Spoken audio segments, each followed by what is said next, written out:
in the name of God. The great world religions preach peace and mercy. History, especially the history of the Middle Ages, proves that religion and violence are not contradictions. A belief in God often means believing in fighting on behalf of God and in being rewarded in paradise. Islam means peace. Christ teaches us to love our enemy, but in their names, the world wages war.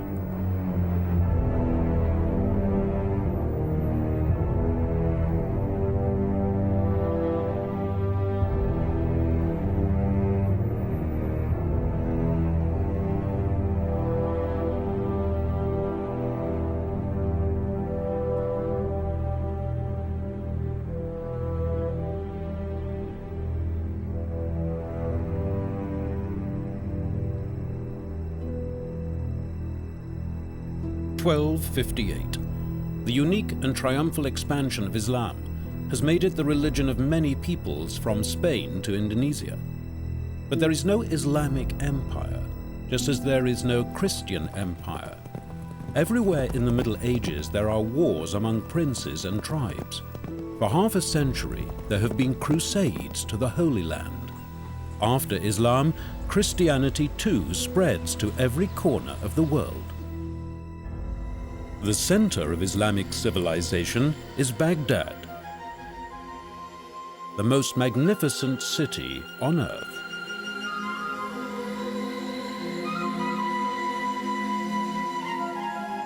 Not a holy place like Mecca and Medina, but a worldly Arabian capital city, like this one, a metropolis. At the end of the 8th century, Baghdad had become the center of the world. No other city could compare with this splendid capital. The centers of learning, the academies, the hospitals, the baths. Everything was perfect. The real threat to the worldly empire of Allah does not come from Europe. For 2 centuries, the Crusaders only threaten the coastal areas. The Christians want Jerusalem. That is what they are fighting for, with little success. For the Islamic empires, the Crusaders are a problem only on their borders. It is not a clash of civilizations. The real threat to Islam comes from the steppes of Asia. Like a natural disaster, the Mongols fall upon their enemies, merciless, annihilating, unbeatable. They bring no superior culture with them, only brutality. In 1258, Baghdad falls into their hands. The Mongols were much worse than their predecessors in Baghdad. Basically, they possessed no culture and simply destroyed everything in their path.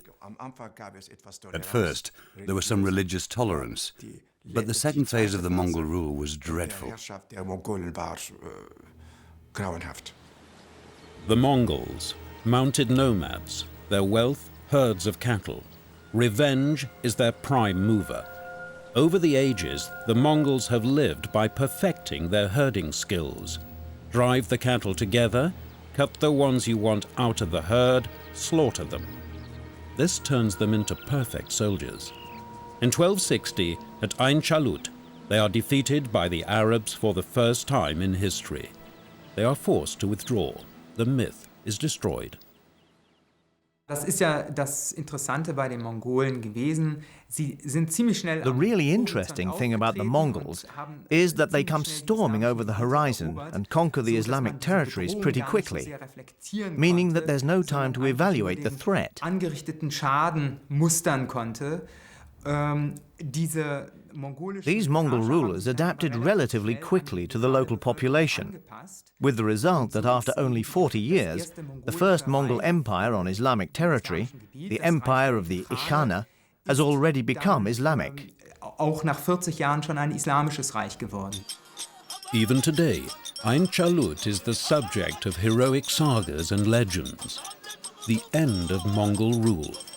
But the real triumph is still greater. In only 2 generations, the mounted warriors who almost conquered Islam have themselves become Muslims. The Book of Allah is mightier than the Mongols' perfect military machine. Up to this point, the history of Islam has been a chain of amazing success. The story begins in the Arabian desert, in Mecca, with an orphan boy.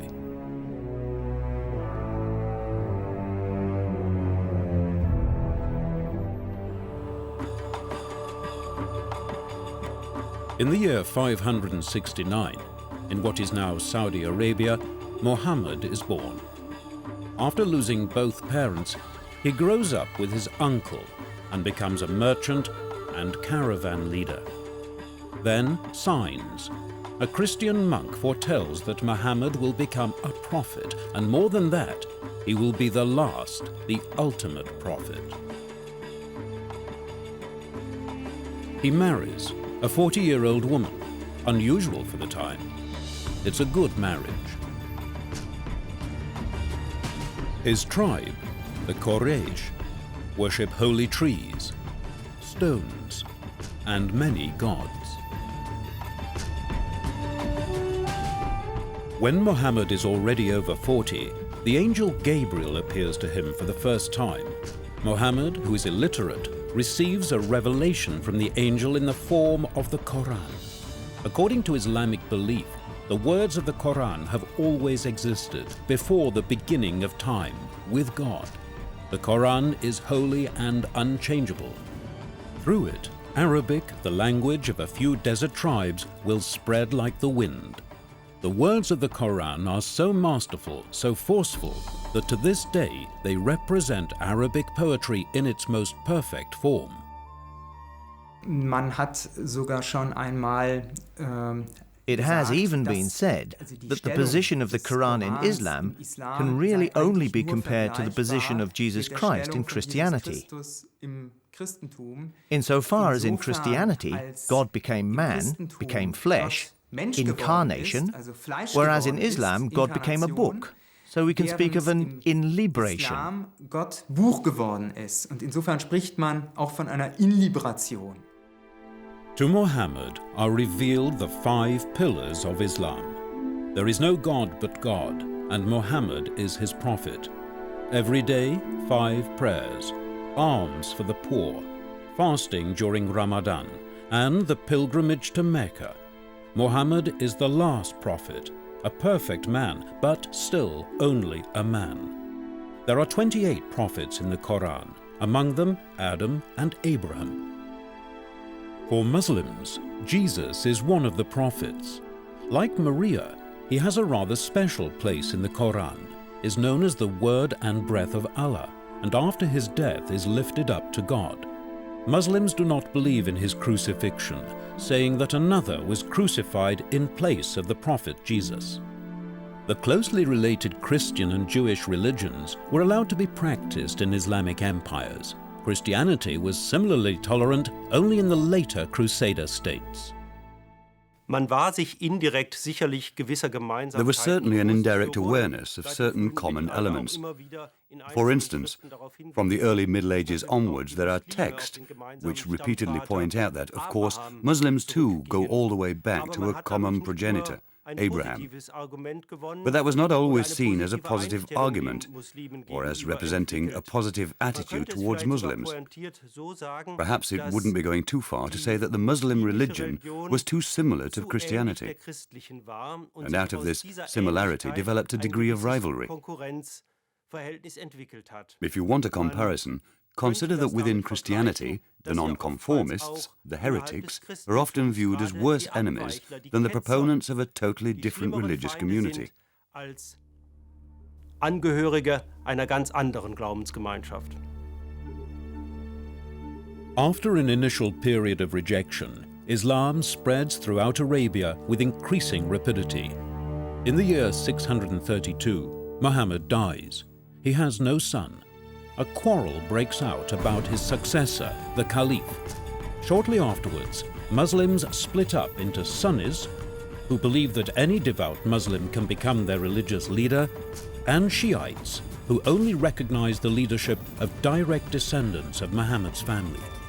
The new faith, and with it Arabic, the language of the Quran, spreads over the next 300 years with immense speed to the distant borders of the known world, where, for the most part, it still dominates today. Islam is not a pacifist religion. Muhammad was a prophet, a successful merchant, and a military leader. Muslims may answer violence with violence. Their young, unspent religion makes them into good warriors. But Islam is not a religion of holy war. Right from the start, even in battles, there are moderating rules of conduct, for example, concerning the treatment of women and children. The term holy war is adopted by Muslims in the Middle Ages from Christians. Jihad means more than fighting the infidels. Jihad ist Jihad is a noun from the verb jada, which means simply to make an effort. This is firstly an inner effort, an injunction to come to terms with oneself, together with a Platonic world-view that one must strive for self-improvement for the sake of one's religion. It's inner, but also outer-directed, and therefore means to fight, the fight being directed purely outwards. Of course, that's very early. Both meanings become current very early on, though the Shiites, who are very important here, particularly emphasize the inner struggle, describing it as the first, the highest jihad. In other words, a Muslim must improve himself. Das heißt also, der Muslim hat sich zu verbessern. In the early Middle Ages, the different Arab tribes and clans are bitter enemies. They buy slaves, mostly children of the non-Muslim Turkic peoples, and train them as elite Islamic warriors. This military enslavement becomes typical for Islam. These slave soldiers reach the highest ranks, and finally, many of them actually come to rule over the dynasties. It is often stated that the reason for this law is the Quran, which forbids Muslims from fighting against Muslims. But this commandment is broken from the very beginning. Diese Militärsklaven sind eigentlich The military slaves are introduced for the first time in the Abbasid Empire, then later in the Mamluk dynasty, which was in fact maintained by these military slaves, as was the Sultanate of Delhi. Dieses Militärsklavensystem ist vielleicht eine Reaktion gewesen. This system of slavery is perhaps a reaction to the fact that in the early days of Islam, when rulers depended on mounted nomads who were organized tribally, they, the rulers, had problems with conflicting tribal loyalties. Tribal organisiert waren, dass sie dort das Problem hatten. Whereas if they depended on slaves, whom they had raised themselves and given them a career, then they could count on absolute loyalty. Dann, die sie selbst hochgezogen hatten, denen sie selbst eine Karriere verschafft hatten, dann konnten sie mit absoluter Loyalität rechnen. The most famous ruler of a military slave dynasty is the legendary Saladin. Saladin is a Kurd and rules in Egypt from 1171. His Turkish Mamluk guards, Mamluk means slave, will later defeat the Mongols at Ain Chalut.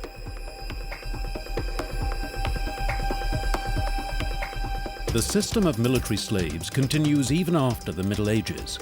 The Turkish Janissary Guards were recruited from 20,000 Russian and African children purchased every year. Christians had to surrender every fifth child to the Ottoman Empire.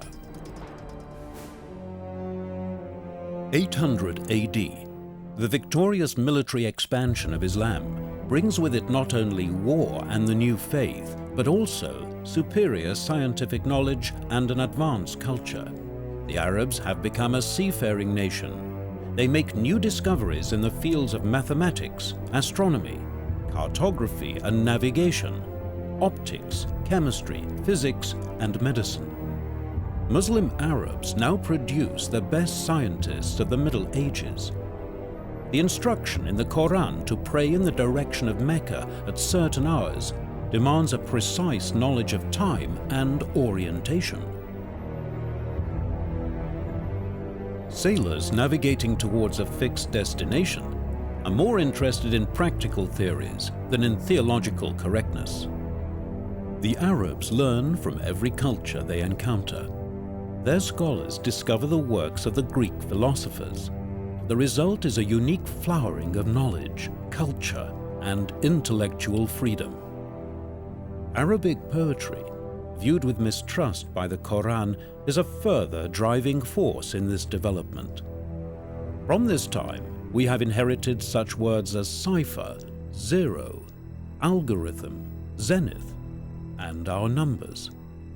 Surprisingly, the Arabic word for this process is linked to the concept of jihad. Ijtihad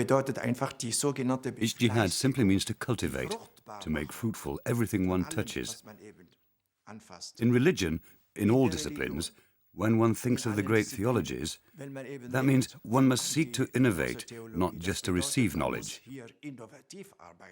This is shown in science and philosophy. They didn't merely take from the philosophy of the ancient Greeks, Plato, and above all Aristotle. They contributed to the sum of knowledge. They innovated and communicated.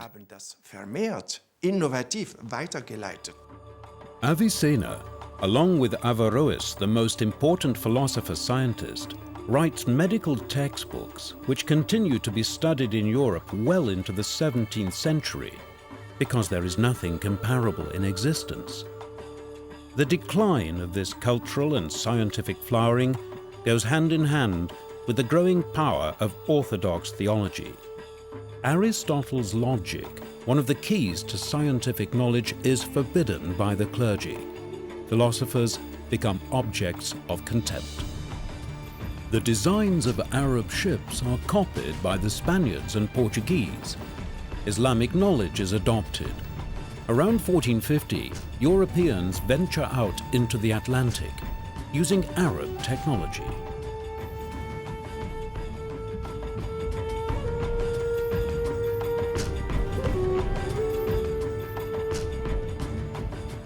Islamic and Arabic culture, a mighty structure on the foundations of a holy scripture, the Quran, creates masterpieces of architecture, technology, and art because it understands how to turn Mediterranean culture to its own advantage.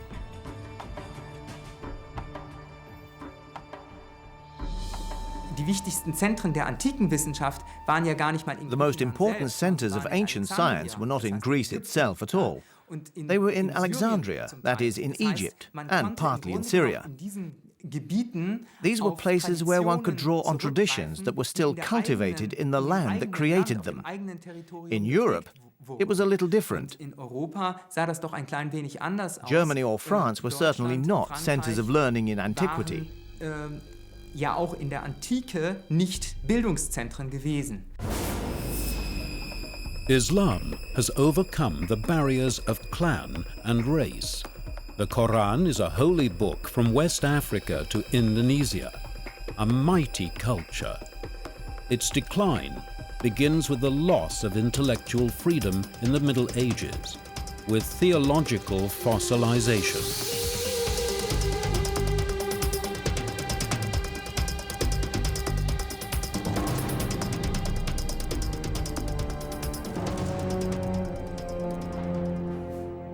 Europe has much to thank Islam for. Spain flourished under the Umayyad dynasty from 755 to 1031, and until the fall of the last Islamic enclave, Granada, in 1492. Even so, shortly after the occupation, the Reconquista begins, the attempt at reconquest by Christian forces. The struggle will last for centuries. Islam in Europe. For centuries, Muslim culture is a dynamic presence in Portugal and Spain. There are many unknown influences and features held in common. The Arabs bring chess to Europe, knowledge about gardens and agriculture. Their architecture contributes to the Gothic style, and Sufi mystics will later even influence the rules of the Jesuits. During the Umayyad period under Islam, Jews, Christians, and Muslims lived together in peace.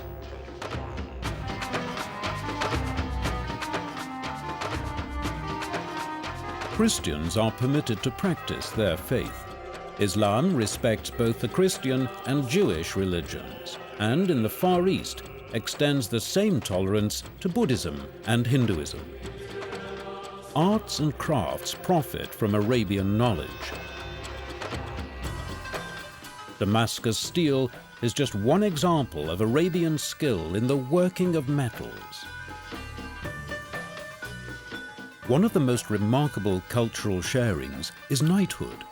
The ideal of chivalry held by Muslims and Christians of the early Middle Ages is very similar.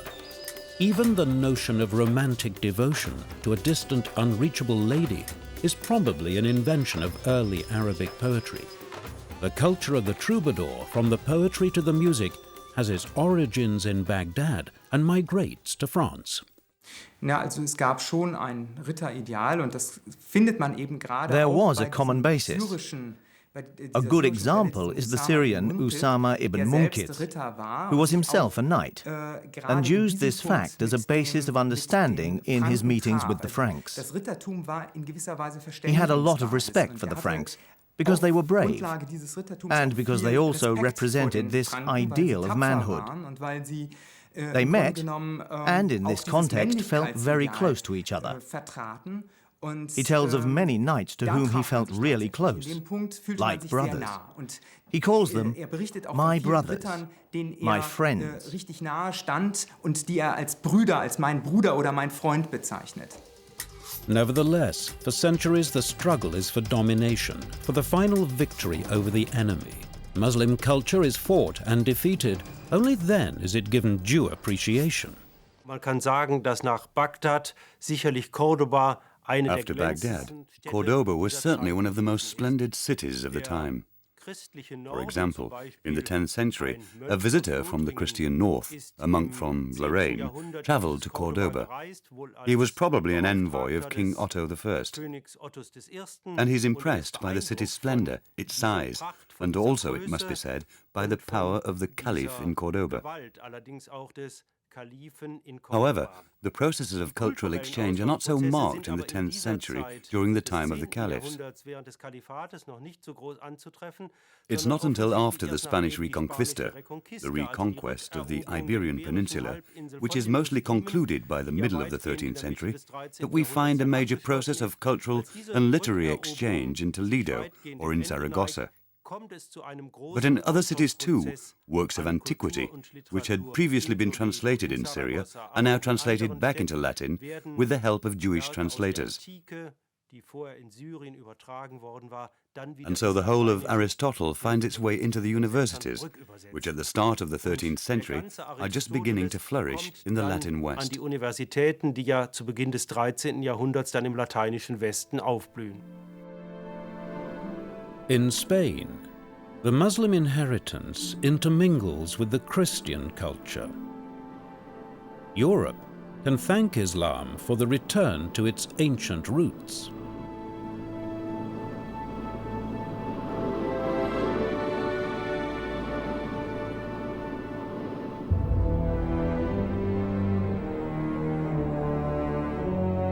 But there is another inheritance, a terrible one. Terrorism is invented in the 12th century by a fanatical Islamic splinter group called the Assassins. Their leader is the legendary Old Man of the Mountains, Hassan ibn Sabah. The headquarters of the Assassins lies in the inaccessible Iranian mountains. Ibn Sabah is the commander of this radical Shiite group.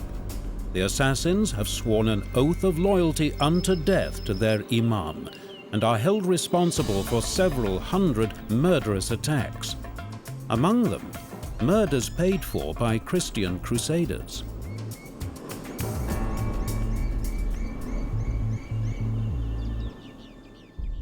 Man darf eben nicht vergessen, dass die ganze One shouldn't Sekte forget that the sect of the assassins claims legitimacy from the eldest son of a caliph from the end of the 12th century. Nizar, the Nizarids. They fought in support of this caliph, who claimed total power, including religious power. And before him, there were several Fatimid caliphs who declared themselves to be Godheads incarnate. They were literally worshipped. Sie wurden buchstäblich angebetet. A personality cult for suicide killers with its headquarters in the fortress of Alamut. Marco Polo relates how the assassins used a trick to recruit young men for their sect. The youths were given wine to drink which had been spiked with hashish.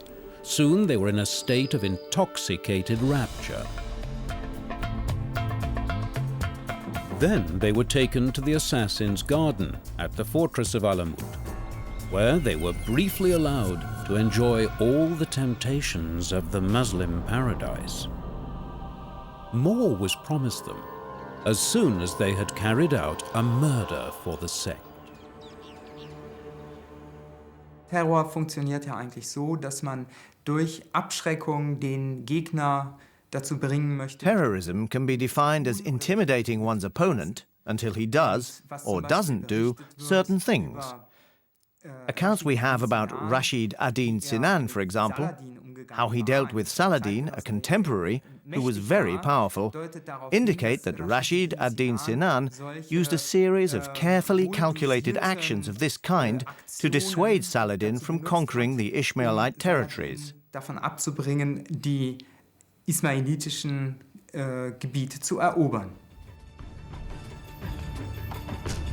It is told that Saladin awoke one morning to find a dagger and a message beside his bed, a warning not to go to war against the Nizarids. The terror raged for 200 years.